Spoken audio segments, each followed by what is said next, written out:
Hello, हाय learners. तो Unacademy लेकर आया है 60% of on the CLAT PG subscription, और ये है आपका केवल और केवल 24 अप्रैल तक ही है। अब ये ऑफ़र जो है वो जल्द ही ख़त्म होने वाला है। बैच जो है वो स्टार्ट हो रहा है 24 अप्रैल से, और आज इसका आखिरी दिन है।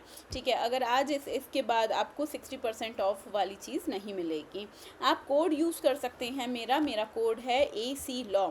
अगर आपको एडिशनल 60% तो ऑफ चल ही रहा है, अगर आप एडिशनल डिस्काउंट चाहते हैं तो मेरा कोड यूज़ कर सकते हैं AC लॉ। अगर आप AC लॉ कोड यूज़ करेंगे तो आपको एडिशनल 5% डिस्काउंट भी मिलेगा। इसी चीज़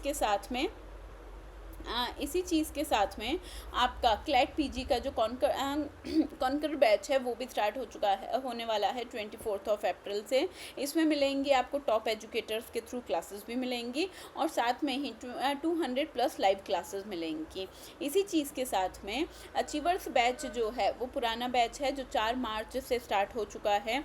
200 से plus class plus 10 mock test जो हैं वो भी आपको मिलते हैं। तो आपको जिस भी बैच में एनरोल करना है, अचीवर्स, कॉन्कर्स, कोई सा भी, तो उसमें आप रजिस्टर कर सकते हैं। और याद रखना, एडिशनल डिस्काउंट के लिए आप यूज़ कर सकते हैं AC अनुजा चतुर्वेदी लॉ। तो आज की हमारी जो क्लास है उस क्लास में हम पढ़ने वाले हैं कि जो सुप्रीम कोर्ट के जजमेंट्स हैं जिसमें इम्पॉर्टेंट जजमेंट्स हैं, जिसमें बताया गया है कि एलिमनी कैसे मिलेगी, बच्चे की जो बच्चे, एक सेकेंड।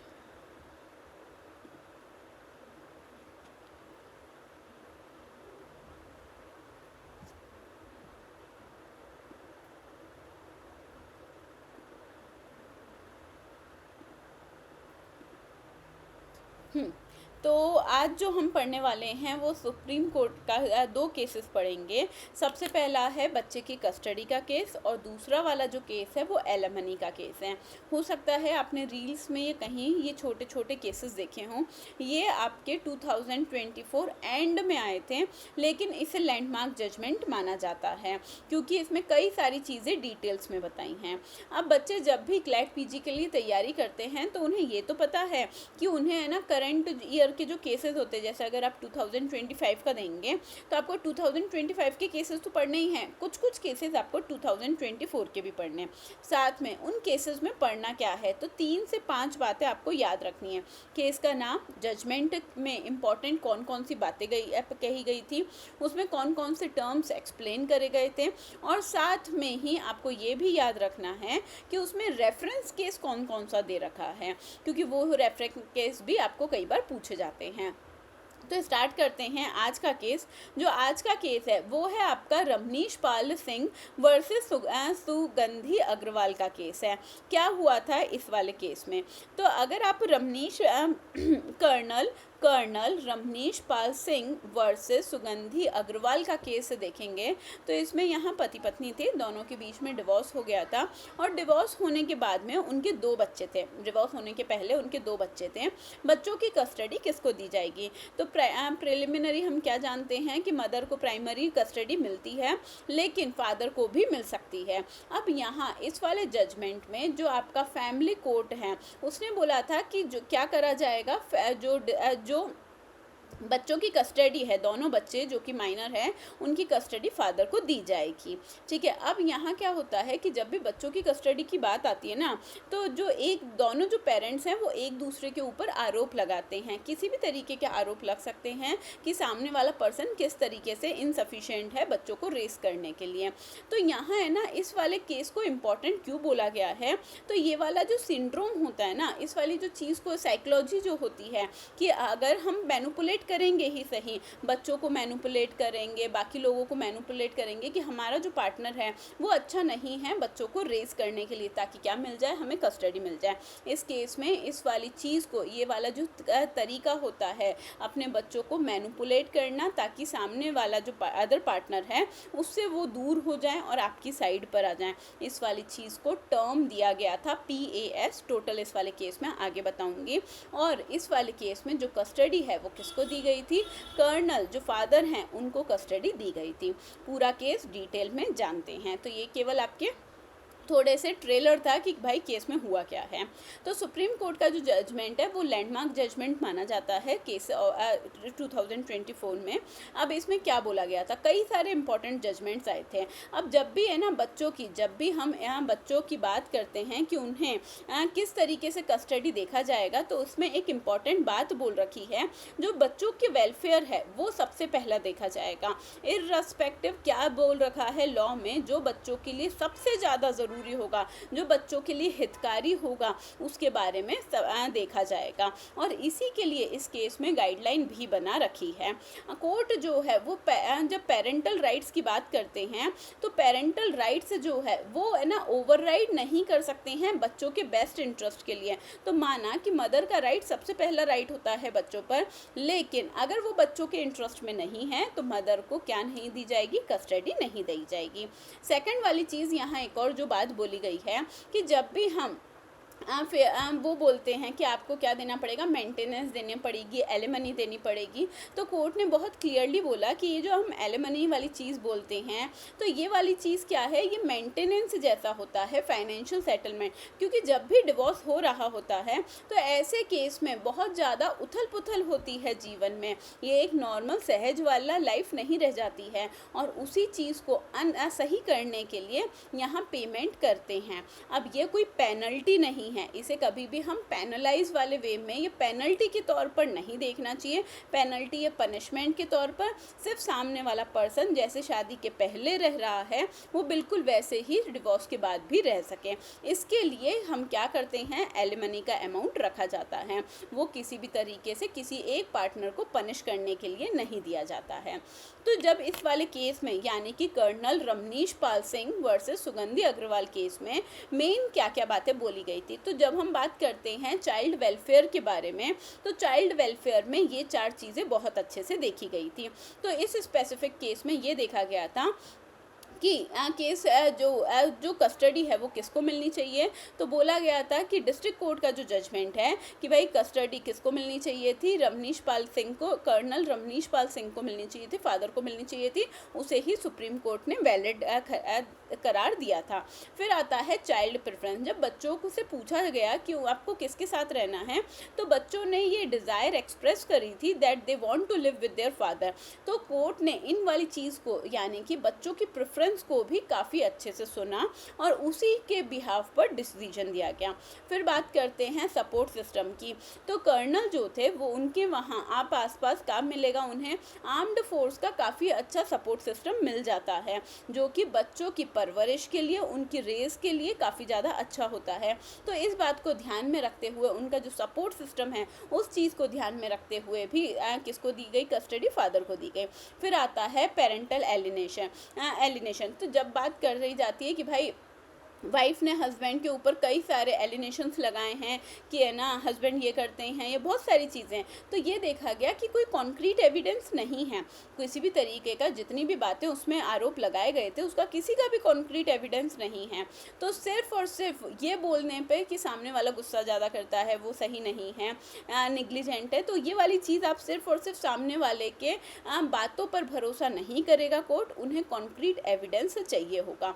सेकेंड वाली चीज़, और ये बोला गया कि कोई भी पर्सन अगर केस लड़ रहा है तो नो डाउट वो बच्चों की कस्टडी के लिए वो क्या करेगा, इस तरीके की मैनिपुलेशन करता है। तो यहाँ है ना PAS जो मैंने आपको बताया था उसका मतलब क्या होता है, उसका मतलब है पेरेंटल एलिनेशन सिंड्रोम। क्या है, parental alienation syndrome. Parental, parents, alienation, एक दूसरे पर आरोप प्रत्यारोप लगाना, और इसे क्या बोला गया है, सिंड्रोम बोला गया है। क्यों बोला गया है, तो यहाँ बोला जाता है कि कोई भी इंडिविजुअल वो क्या करता है, बच्चों को अपने पास रखने के लिए, बच्चे उसकी कस्टडी में आ जाएं, इसके लिए वो कई सारे आरोप लगाए जाते हैं। तो ये जो लैंडमार्क केस है इसमें है ना, जब फादर को कस्टडी दी गई तो कई सारे लोगों को एक तरीके से ये राहत मिली कि ठीक है, अगर हम कभी इस तरीके से कस्टडी के लिए बोलते हैं तो ज़रूरी नहीं है कि सिर्फ़ और सिर्फ मदर को ही मिलेगा, बल्कि फादर को भी कस्टडी मिल सकती है। अब यहाँ बात करते हैं इस वाले पूरे केस के इंट्रोडक्शन की। तो ये वाला केस कहाँ है, केस का मेन नाम क्या है, कर्नल रमनीश पाल सिंह वर्सेस सुगंधी अग्रवाल वाला केस है। ये वाला यहाँ जो हस्बैंड है वो डिफेंस में थे, इंडियन आर्म्ड फोर्स में काम करते थे, और सुगंधी अग्रवाल जो हैं वो Delhi public school school Gurugram में काम करती थी। इनके 2 बच्चे थे, लेकिन बाद में ये सेपरेट हो गए हैं। अगर हम जजमेंट की समरी देखेंगे, समरी ऑफ द जजमेंट देखते हैं, तो जब सुप्रीम कोर्ट में अपील फाइल करी गई कर्नल, क्योंकि है ना जो आपके डिस्ट्रिक्ट फैमिली कोर्ट है उन्होंने तो कर्नल के फेवर में डिसीजन दे दिया था, पर हाई कोर्ट ने अगेंस्ट में डिसीजन दिया था। तो कर्नल जो हैं वो इसी डिसीजन के अगेंस्ट सुप्रीम कोर्ट गए थे। तो सुप्रीम कोर्ट ने जो डिसीजन ऑफ हाई कोर्ट है उसे सेट असाइड करा गया। बोला गया कि जितने भी आरोप कर्नल के ऊपर लगाए गए हैं उनमें से किसी का भी वैलिड एविडेंस नहीं है, तो इसलिए कस्टडी किसको मिलनी चाहिए। जो फैमिली कोर्ट बोलता है कि डिसीजन जो है वो किसके फेवर में दिया गया, कर्नल के फेवर में दिया गया था। फिर इसी चीज़ में आपको याद रखना होता है कि भाई कोर्ट में सुप्रीम कोर्ट ने और क्या क्या बातें बोली गई थी। तो यहाँ देखा गया कि जितनी भी बातें, जितनी भी चीज़ें बोली गई हैं वाइफ के थ्रू, वो उसका कोई भी किसी भी तरीके का कोई एविडेंस नहीं था। ठीक है। और दूसरा यहाँ है ना, अगर हम बच्चों के वेलफेयर की बात करें और उसे कंपेयर करें, तो बच्चों का वेलफेयर अगर आप देखेंगे तो वो कहाँ ज़्यादा बेटर था, फादर के साथ ज़्यादा बेटर था रादर देन मदर के साथ। एनालिसिस क्या है, अब यहाँ याद रखना, जब ये वाला जजमेंट आया, जब ये वाला कर्नल रमनीश पाल सिंह वर्सेस सुगंधी अग्रवाल वाला जब केस आया, तो इसमें ये आपके 6 केसेस हैं, ये आपके 5 केसेस हैं जो रेफ़र करे गए थे। सबसे पहला जो केस है वो है आपका जितेंद्र अरोरा वर्सेस सुकृति अरोरा वाला केस है, जिसमें बताया गया था कि भाई बच्चों का वेलफेयर सबसे प्राइमरी कंसिडरेशन माना जाएगा जब भी बच्चों की कस्टडी के बारे में बात करेंगे। सेकंड वाली चीज़ नील रतन कुंडू वर्सेस अभिजीत कुंडू वाला केस था, जहां बताया गया, इस वाले केस में आपको क्या बताई गई थी, गाइडलाइन दी गई थी कि जब हम बात करते हैं welfare of the minor children, तो उसमें कौन सी चीज़ देखी जाती है, सिर्फ फाइनेंस देखा जाएगा या वो किस एनवायरनमेंट में रह रहा है, वो किसके साथ रहना चाहता है, बहुत सारे अदर फैक्टर्स हैं जो देखने होते हैं। तो यहाँ बोला गया था, इस वाले केस में बोला गया था, पहले तो गाइडलाइन दी गई थी कुंडू वाले केस में, और साथ में एक और बात बोली गई थी, देखो एक एक पॉइंट से बेटर है, सिर्फ है ना पैसा नहीं देखना है, आपको क्या देखना है, साथ में होलिस्टिक अप्रोच देखनी है। बच्चों की रिक्वायरमेंट क्या क्या हो सकती है, mental physical requirement, financial requirement, environmental requirement क्या क्या हो सकती है, उसके हिसाब से डिसीजन देना है। फिर आता है मौसमी मोत्रा गांगुली वर्सेस जयंत गांगुली वाला केस, जहाँ बोला गया था कि जो पेरेंट्स के रिलेशनशिप होते हैं वो बच्चों के ऊपर काफ़ी ज़्यादा इम्पैक्ट करते हैं। तो इसमें इम्पैक्ट बताया गया था कि पेरेंटल रिलेशनशिप किस तरीके से इम्पैक्ट करते हैं बच्चों के वेलफेयर पर। नेक्स्ट वाला जो केस है विष्णु वर्सेस जया वाला केस, उसमें क्या बोला गया था, address the importance of considering child preference when assessing the custody. तो यहाँ बोला गया था कि आपको एक बार बच्चों से ज़रूर पूछना पड़ेगा कि वो किसके साथ रहना चाहते हैं, फादर के साथ या मदर के साथ। तो क्या चाइल्ड प्रेफरेंस ज़रूरी है, तो विष्णु वर्सेस जया वाले केस में कोर्ट ने बोला था कि हाँ, जो बच्चों की प्रेफरेंस है उसे भी इम्पोर्टेंस देनी पड़ेगी और होलिस्टिक अप्रोच, उनकी बात सुनते हुए फिर ही आपको डिसीजन देना पड़ेगा। फिर लास्ट वाला जो केस है लहरी सुकुमारी वर्सेस शोभन कोडाली वाला केस है। इसमें क्या बोला गया था, रीइंफोर्स करा गया कि देखो इसी वाले केस में वापस से बार बार बोला गया था कि कस्टडी में जब भी आपको देखना है तो जो चाइल्ड वेलफेयर है वो ही देखा जाएगा।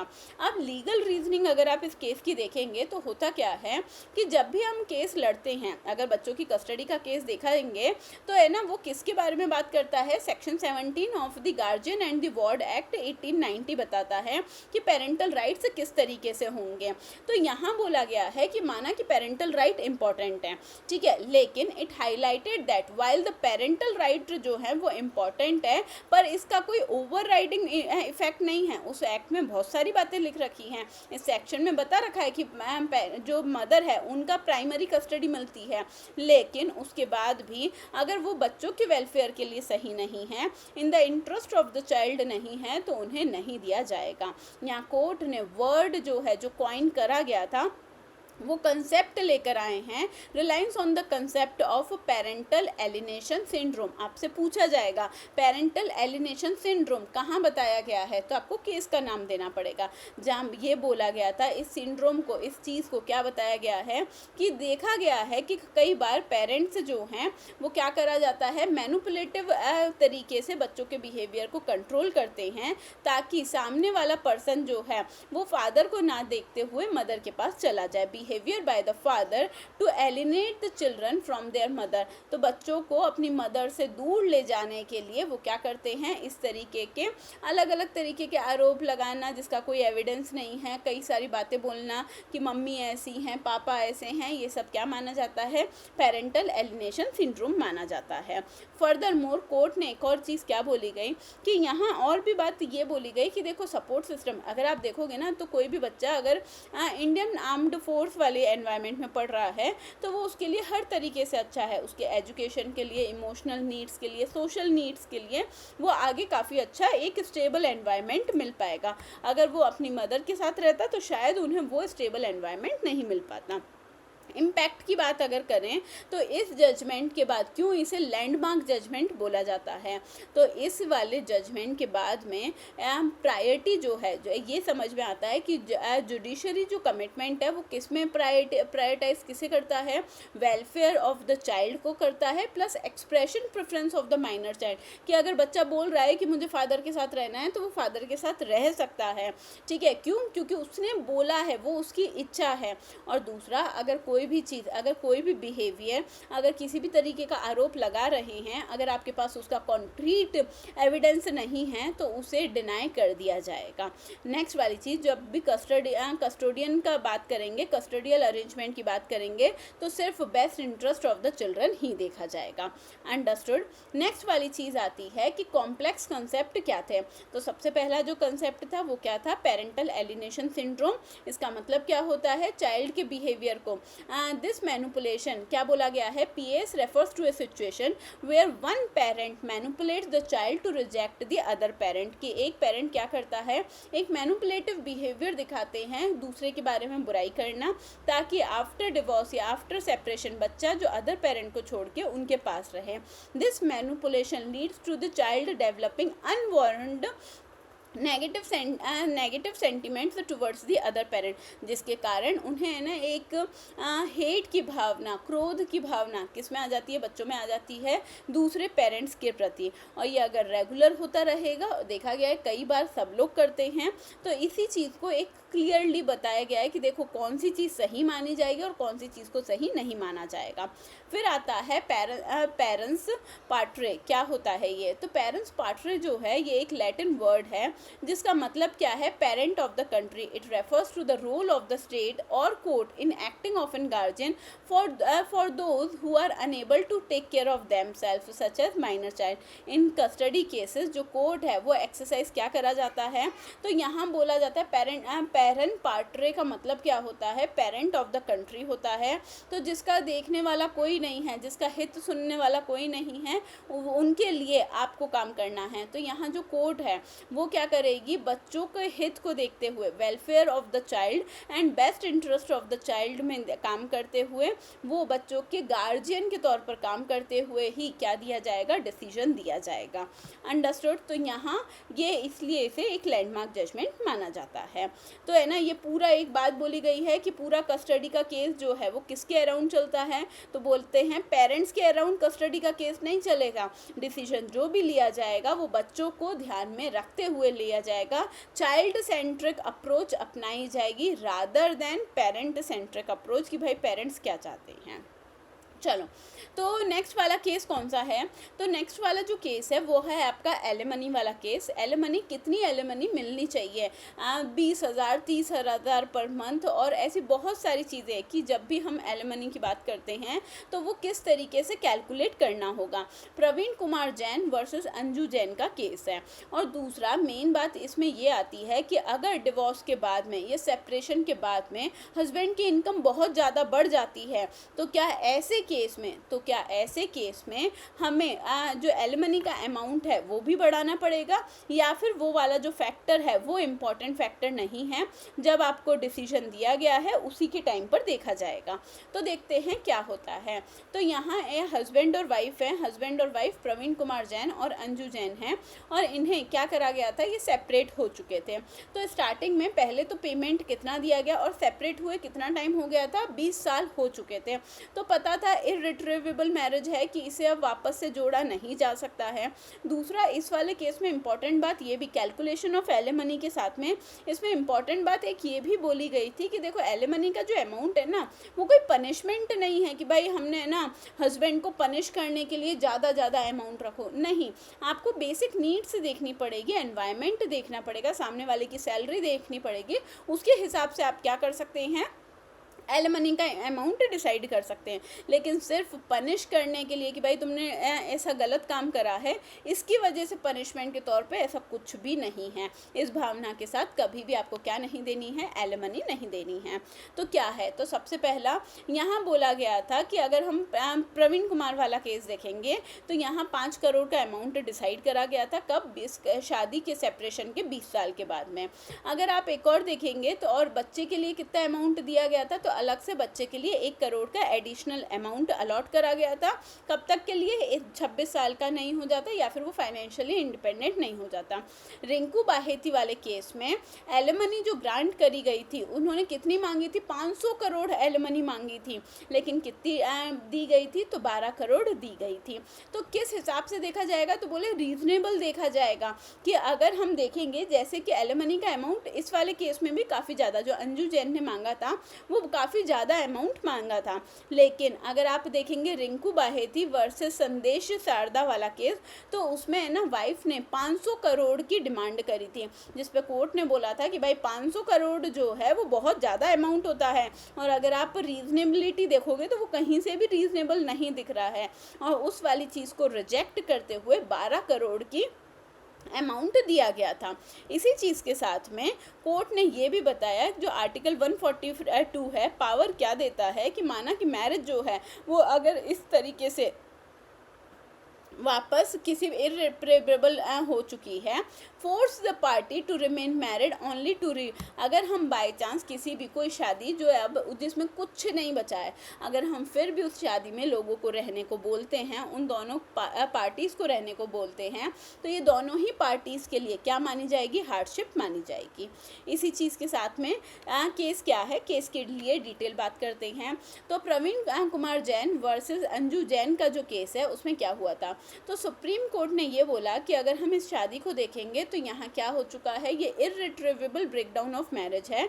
अब इररिट्रीवेबल ब्रेकडाउन ऑफ मैरिज के कारण यहाँ जो 2 जज की बेंच थी, Vikram Seth, justice Vikram Seth and justice Prasanna जो थे, उन्होंने क्या बोला गया कि देखो एलिमनी कितनी मिलेगी, वाइफ को मिलेगी 5 करोड़ की एलिमनी, प्लस बच्चे के मेंटेनेंस के लिए मिलेगा 1 करोड़ रुपए। और साथ में एक और बात इंपॉर्टेंट क्या बोली गई, एलिमनी का जो अमाउंट है वो पेनलाइज नहीं करा जाता है, ये कोई पेनल्टी नहीं है, ये तो सिर्फ इंश्योर करने के लिए दिया जाता है कि जो पहले डिवोर्स के पहले जिस तरीके की लाइफ वो जी रहे हैं उसी तरीके की लाइफ वो बाद में भी जी सकें। तो अब ये वाला केस इतना क्यों जाना जाता है, तो यहाँ क्या था, अगर आप इसका हिस्टोरिकल बैकग्राउंड देखेंगे तो इनकी जो शादी हुई थी प्रवीण कुमार जैन और अंजू जैन की जो शादी हुई थी वो 13 दिसंबर 1998 में हुई थी, जिससे इनको एक बेटा हुआ था 28 मई 2001 को। लेकिन उसी के बाद से वो कहाँ रहने लग गए, अकेले रहने लग गए। 2004 से जब वो बच्चा 3 साल का था तब से फिर वो अलग ही रह रहे हैं। उन्हें अलग रहते हुए कितना टाइम हो चुका है, 20 साल। अब सोचो 2004 से लेकर 2024 कितने साल हो गए, 20 साल। तो 20 साल अलग रह रहे थे, तो समझ में आ रहा है कि भाई इररिट्रीवेबल ब्रेकडाउन है। तो यहाँ जब है ना वाइफ ने डिवोर्स फाइल करा गया तो फिर उसमें है ना इन्होंने एलिमनी का अमाउंट मांगा था। तो स्टार्टिंग में जब 2004 में 2001 से अलग रह रहे हैं ना, तो 2004 में डिवोर्स के टाइम पर फैमिली कोर्ट ने डिसीजन दिया कि 18,000 रुपये पर मंथ इन्हें क्या मिलेगा, एलिमनी का अमाउंट मिलेगा, मेंटेनेंस का अमाउंट मिलेगा। फिर थोड़े टाइम के बाद 2004 में कितना बोला, 18,000। अब यहाँ से पूरी पूरी कहानी चालू होती है। 2004 में बोला 18,000, 2005 में कितना बोला 20,000 रुपये बोल दिया। लेकिन फिर बाद में यहाँ क्या हो गया कि हस्बैंड की जो सैलरी है उनके पास काफ़ी ज़्यादा अपॉर्चुनिटी आ गई, तो है ना हस्बैंड की जो सैलरी है वो 2009 में बहुत ज़्यादा बढ़ जाती है।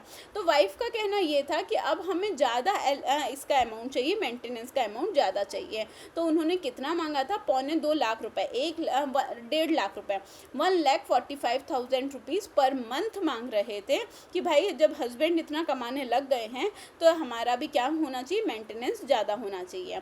प्रवीण कुमार जैन का कहना ये था कि माना कि इन्होंने ज़्यादा की डिमांड करी है, और वैसे भी मैंने जैसे ही मेरी सैलरी बढ़ी, यानी कि प्रवीण कुमार जैन की सैलरी बढ़ी, तो मैंने इन्हें जो पहले पैसे देता था 20,000 रुपये पर मंथ, उसकी जगह कितना देना चालू कर दिया है, 65,000 रुपीज़ पर मंथ देना चालू कर दिया, जिसमें से 50,000 रुपये पर मंथ मैं वाइफ के लिए देता हूँ और 15,000 रुपये पर मंथ मैं किसके लिए देता हूँ, हस्बैंड के वो बच्चे के लिए देता हूँ। लेकिन फिर भी अब उसके बाद क्या हुआ, और 2016 में ये वाली जो पेटिशन थी ना, हस्बैंड ने ये वाली पेटिशन जो थी डिवोर्स की वो क्या कर ली, विड्रॉ कर ली।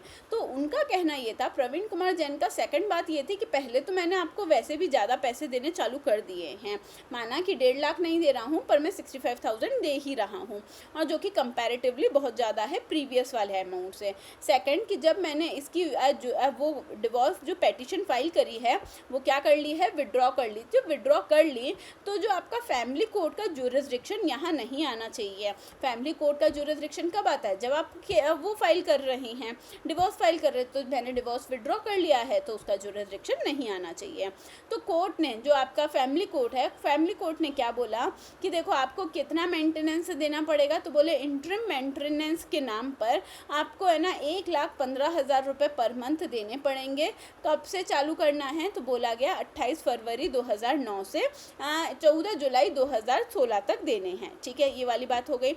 उसी चीज़ के साथ में ये भी बोला गया कि जो 35,000 रुपीज़ पर मंथ जो आप पर मंथ अपने बच्चों को देते हैं उस पर इंक्रीज़ करना पड़ेगा आपको, इंक्रीज़ इन एवरी 2 ईयर। कब तक, तो 35,000 अगर इस साल दे रहे हैं तो हर 2 साल में आपको क्या करना पड़ेगा, 10% उसे बढ़ाना पड़ेगा। महंगाई बढ़ ही रही है तो उतना बढ़ाना पड़ेगा। और पैसा कब तक देना पड़ेगा, या तो बच्चा जब तक 26 साल का नहीं हो जाता या फिर वो फाइनेंशियली इंडिपेंडेंट नहीं हो जाता। और साथ में ही फैमिली कोर्ट ने ये भी बोला कि भाई 2 लाख रुपए ये जो लिटिगेशन का पूरा खर्चा आया है इसके भी पैसे आपको क्या देने पड़ेंगे, वाइफ को देने पड़ेंगे। तो फैमिली कोर्ट ने तो डिसीजन किसके फेवर में दे दिया, वाइफ के फेवर में दे दिया। उन्हें मेंटेनेंस भी दिलवा दिया, इंक्रीमेंट भी दिलवा दिया और लिटिगेशन की कॉस्ट भी दिलवा दी। तो प्रवीण कुमार जैन जो हैं वो कहाँ जाते हैं, वो जाते हैं हाई कोर्ट में, इस वाले डिसीजन से फैमिली कोर्ट के। अब उनका कहना ये है, द कोर्ट रिजेक्टेड, सबसे पहले तो कोर्ट ने ये रिजेक्ट कर दिया कि आप ये जो कह रहे हैं ना कि भाई फैमिली कोर्ट का ज्यूरिसडिक्शन नहीं है क्योंकि आपने डिवोर्स जो है वो विड्रॉ कर लिया। बोले ऐसा कुछ नहीं होता है, डिवोर्स विड्रॉ कर भी लिया है तो भी section 24 and section 26 of Hindu marriage act में आप independence of the divorce proceedings चला सकते हैं, और दूसरा मेंटेनेंस की फिर भी चलती रहेगी। हाई कोर्ट ने डिसमिस कर दिया। ठीक है, और उन्होंने क्या बोला गया कि ये वाली जो चीज़ है अपील और जो डायरेक्ट क्या करा गया कि भाई 1,12,000 ये 15,000 नहीं, 1,45,000 आपको देने पड़ेंगे, और प्रीवियस पेमेंट है जो आपने नहीं दिया है उस पर आपको क्या देना पड़ेगा, इंटरेस्ट पे करना पड़ेगा 12% का। फिर ये जाते हैं सुप्रीम कोर्ट के पास में। सुप्रीम कोर्ट के, क्योंकि हाई कोर्ट ने भी बोला कि भाई पैसे तो देने पड़ेंगे तुम्हें। ठीक है, अब 1,15,000 नहीं बल्कि 1,45,000 देने पड़ेंगे। वाइफ ने जितना भी पैसा मांगा है सही पैसा मांग रही है। अब इस वाले केस में जब सुप्रीम कोर्ट के पास ये जाते हैं तो सुप्रीम कोर्ट रेफर करती है कि हिंदू मैरिज एक्ट के सेक्शन 24 एंड 25 जो बता रखे हैं उसमें मेन बात क्या है। सबसे पहला section 24 of Hindu marriage act जो है वो मेंटेनेंस की बात करती है एंड एक्सपेंस ऑफ द प्रीसीडिंग्स की बात करती है, जहाँ ये बोला जाता है कि अगर हस्बैंड और वाइफ अलग अलग रहने लग गए हैं तो ऐसे केस में डिवोर्स हो जाता है। तो ऐसे केस में हस्बैंड जो है, जो पर्सन कमा रहा है और सफिशिएंट कमा रहा है, वो क्या करेगा, अपने स्पाउस को पैसे देगा। डन, ये वाली चीज़ क्लियर है। यहाँ ये बोला गया है कि in this case it may be there has no independent income, सामने वाले की कोई इंडिपेंडेंट इनकम नहीं है, वो अपने को अननेसेसरी एक्सपेंस जो हैं वो नहीं ले सकता है, और जितना भी केस है, जितना भी पैसा है, वो सामने वाले के ऊपर पूरी तरीके से डिपेंडेंट है। इसलिए आपको क्या देना पड़ेगा, मंथली अमाउंट देना पड़ेगा। फिर बात करते हैं कस्टडी ऑफ द चिल्ड्रन की, क्योंकि सेक्शन 26 कस्टडी के बारे में बात करते हैं। तो जब भी हम कस्टडी के बारे में बात करते हैं तो बच्चे की कस्टडी उसकी वेलफेयर से रिलेटेड देखा जाएगा। अगर कोई माइनर है तो उसकी अच्छी एजुकेशन, अच्छा मेंटेनेंस, और वो खुद कहाँ रहना चाहता है, ये सारी चीज़ें टाइम टू टाइम देखी जाएगी, और उसी के बाद क्या करा जाएगा, डिसीजन दिया जाएगा। इस वाले केस में जब एलिमनी का अमाउंट डिसाइड करा गया तो ये बोला गया ऑन 10 दिसंबर 2024 दो जज की बेंच में justice Vikram Seth and justice Prasanna जो हैं, उन्होंने ये बोला गया कि देखो 1 टाइम पेमेंट कर दो, कोई ज़रूरत नहीं है 1,45,000 रुपीज़ और वो सारे देने की। 1 टाइम पेमेंट कर दो, वाइफ को 5 लाख करोड़ रुपए और जो बच्चा है उसे 1 करोड़ रुपए दे दिए जाएं। अब क्योंकि शादी को टूटे हुए ही सेपरेटली जो आप रह रहे हो 20 साल हो चुके हैं, तो नो डाउट ये इररिट्रीवेबल ब्रेकडाउन है। और फिर इस वाले केस में बोला गया कि जब हम एलिमनी का अमाउंट डिसाइड करते हैं तो ये कोई पेनल्टी नहीं है, ये सिर्फ इंश्योर करने के लिए है कि रीजनेबल स्टैंडर्ड ऑफ लिविंग जो है ऑफ द वाइफ जो है उसे मेंटेन करा जा सके। तो रीजनेबल स्टैंडर्ड ऑफ लिविंग में आपको ये 8 बातें देखनी है। सबसे पहला, स्टेटस ऑफ द पार्टी। अगर कोई पर्सन है जो बहुत अच्छी रैंक पर है, सीईओ है या फिर है ना डिफेंस में बहुत अच्छा है, तो स्टेटस ऑफ द पार्टीज देखना पड़ेगा, उसकी वजह से आपको एलिमनी डिसाइड करनी पड़ेगी।